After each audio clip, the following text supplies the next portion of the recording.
3 reasons to trust God exists. Number 1, scientific evidence. There are 3 pieces of scientific evidence, and the first is cause and effect. Everything that begins to exist has a cause. Science confirms the universe has a beginning. Since the universe began to exist, the universe has a cause. And this cause must be timeless, immaterial, superpowerful, and supernatural, which are all attributes of God. Is it the end-all, be-all, rock-solid proof of God's existence? Perhaps not, but it's an egg in the basket. The second piece of scientific evidence is the fine-tuning argument. Let me paint a picture in your mind. Picture an old radio dial with 189 trillion dials, 189 trillion notches. We discussed this a bit during Christmas. 189 trillion represents the mathematical probability for life to exist.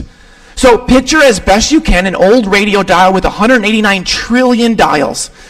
Let's say that that dial that is in your mind represents gravitational force. If we were just one line off, life on Earth doesn't exist. We'd either implode or explode. If we were just one line off out of 189 trillion, that's just gravitational force.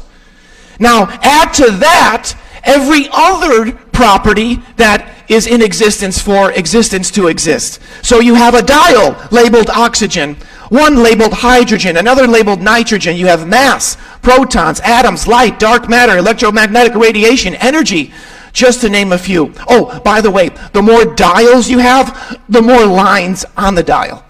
And if any of those dials are off by just one line,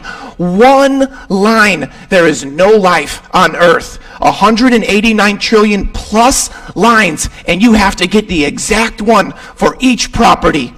Meaning every property's dials are fine-tuned by an intelligent designer.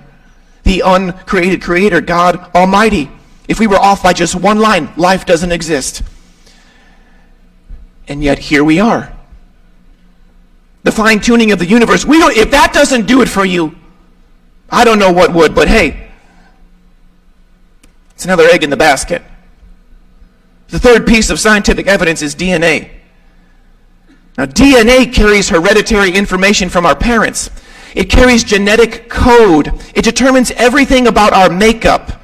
If our total DNA joined together, it would reach the sun and back 400 times.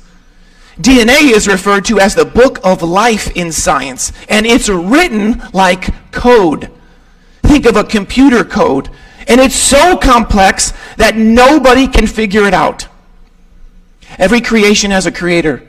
Every code has a coder. Every book has an author. Everything doesn't come from nothing. When it comes to the book of life, DNA, God is the author. God is the coder. God is the creator.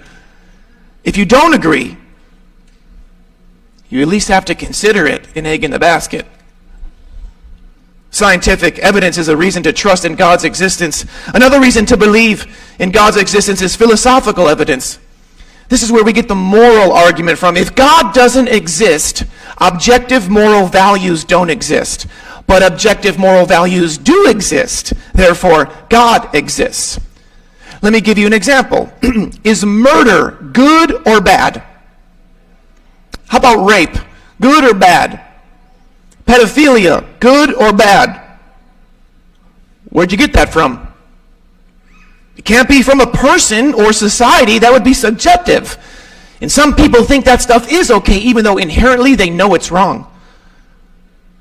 Us inherently knowing right from wrong, good from bad, is philosophical evidence for God's existence. It's written in our code.